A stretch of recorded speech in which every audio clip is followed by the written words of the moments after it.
Hello everybody, this is your professor from your Java programming class. Today in this lecture, I'm going to go over another concept of object-oriented programming, which is inheritance. Inheritance, just like the word suggests, can be very useful and is defined as a process where one class can acquire the properties which would include methods and fields of another. So generally, if I have a class where I have some methods and variables written in there, I can inherit from that class into a subclass which would then carry everything from the base class to the subclass. So in general, inheritance is the process where one class can acquire the properties of another. So with the use of inheritance, we can really manage some of the information without having to repeat things. The class that would inherit the property of the other class is known as the subclass. Okay? It is sometimes also referred to as the child class or the derived class. And the class whose properties are inherited is known as the base class or the superclass or the parent class.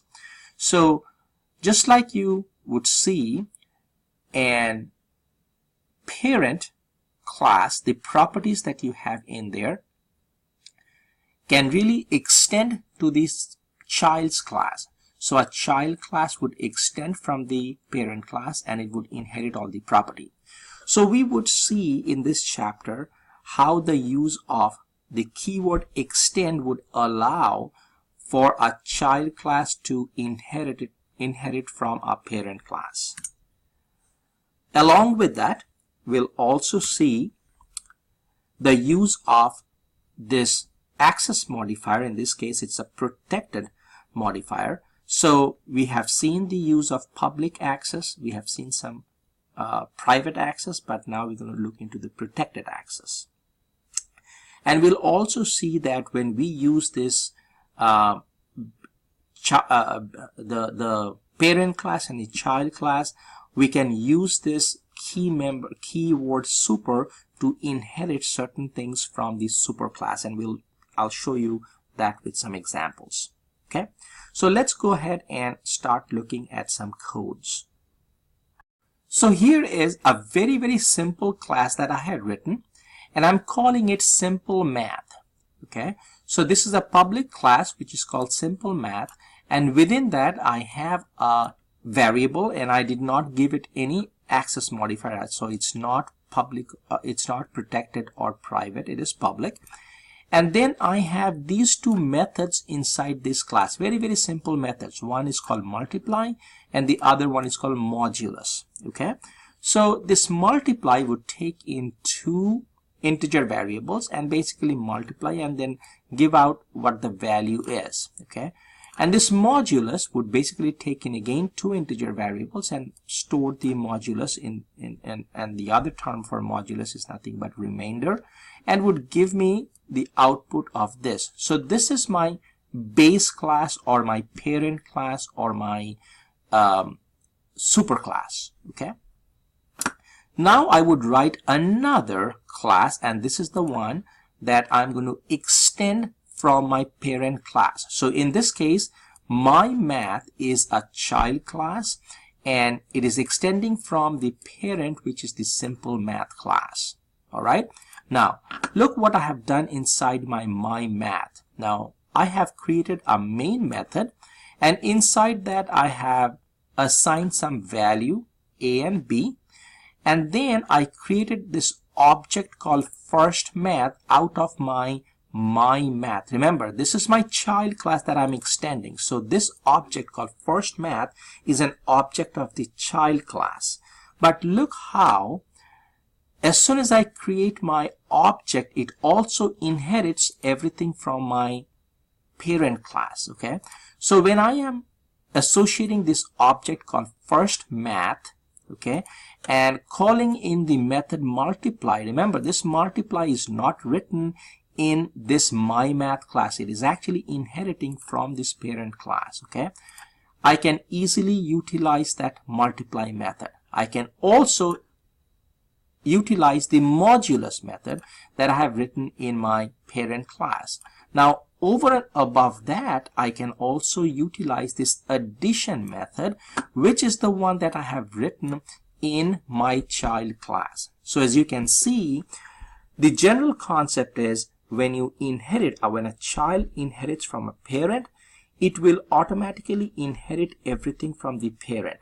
But the child can still add more to it. So it looks, or it works just like a biological inheritance, where you would inherit everything from your parents, but then you would have your own individual traits or properties that you can now utilize. So this is the simplest way of showing the inheritance. Okay, I'll go over a few more classes, but these are ones which uses a little more of the object-oriented terminology. Now this one called commission employee, actually it could be, you can extend that from this class called object, and this object is nothing but the java.lang, okay, the language. So you can say it is extending, or it is an implicit inheritance, so I can even take that one out. Okay, so let's look it through the program in this one. So now I have a commission employee where I have some private instance variables, first name, last name, social security, gross sales, and commission rate. Okay, then I'm creating a little constructor here and passing first name, last name, social security, gross sales, and commission. And then I have little statements which is basically checking to see if any of these values that we are inputting are correct values or not. So as you can see in a simple example, where if the gross sales is negative, then I'm going to say it is going to throw an illegal exception, because I do not want to have anybody by mistake or intentionally input something in gross sales which is a negative value. Okay, same thing with the commission rate.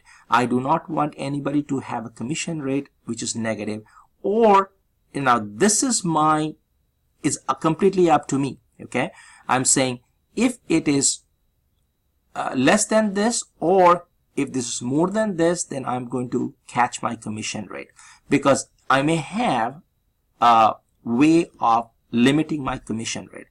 But if none of these things are true, then I'm going to basically assign every single value that I'm going to take in through my constructor and assign it to these private variables. Okay, and then I have a set of get and set names.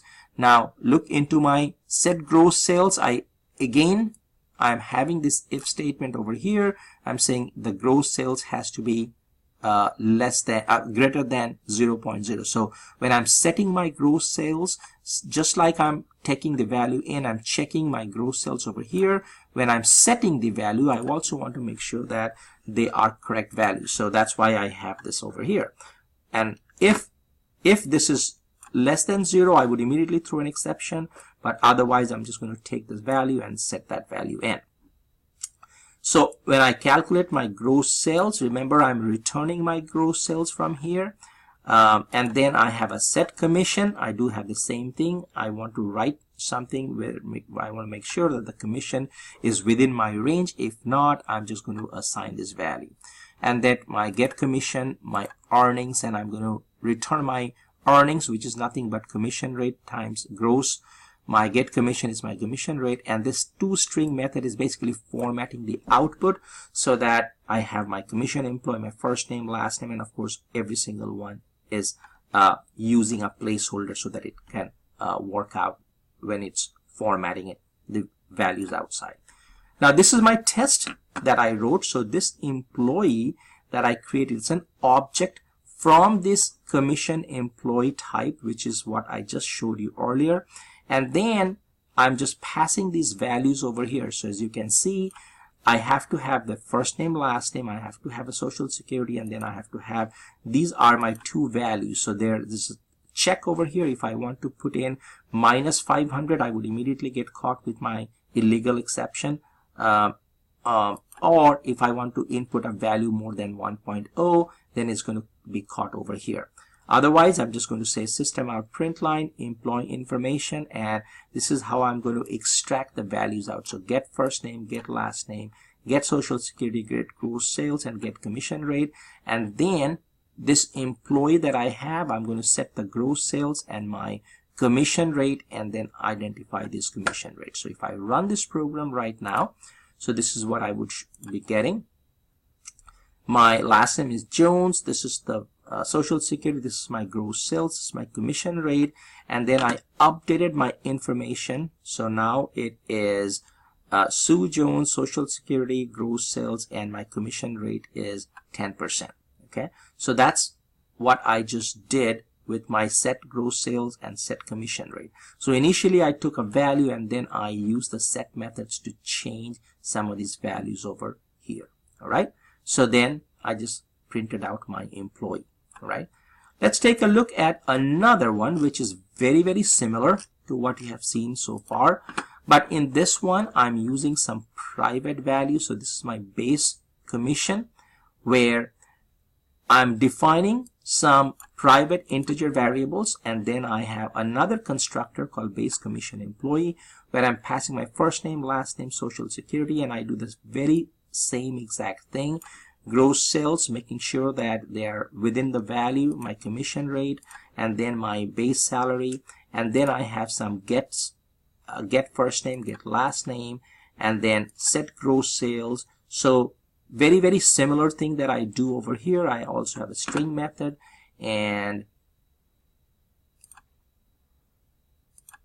this is my employee test, where I'm going to create this method, create this object called employee, where it's going to test my employee. Okay, so very similar, Bob, Lewis, and all this, and then with the system out print line, I'm getting all my last name, first name, and then this is where I am using the set salary method. Remember, all these things are gets, so everything that you are getting in through this constructor is being extracted out. But now I have a set salary, and then I'm updating it to my toString method. So if I run this program right now, so initially all this information, Bob, Lewis, 333, this is all stored over here. This is the first part through constructor, and then I use the set salary method, and instead of the 5,000, I just change that one to my 1,000, my set salary, and depending on that, I have my gross sales, my commission rate, and my base salary. Okay, so that's how I have changed things. So initially it was base salary of 300, but now I have updated the base salary right here, and then basically using my printf statement out. So two very, very basic program that we went over. The first one is very, very important. This is where it shows some of the key terms. This is my parent. This is my extended child that I did. Very, very simple program.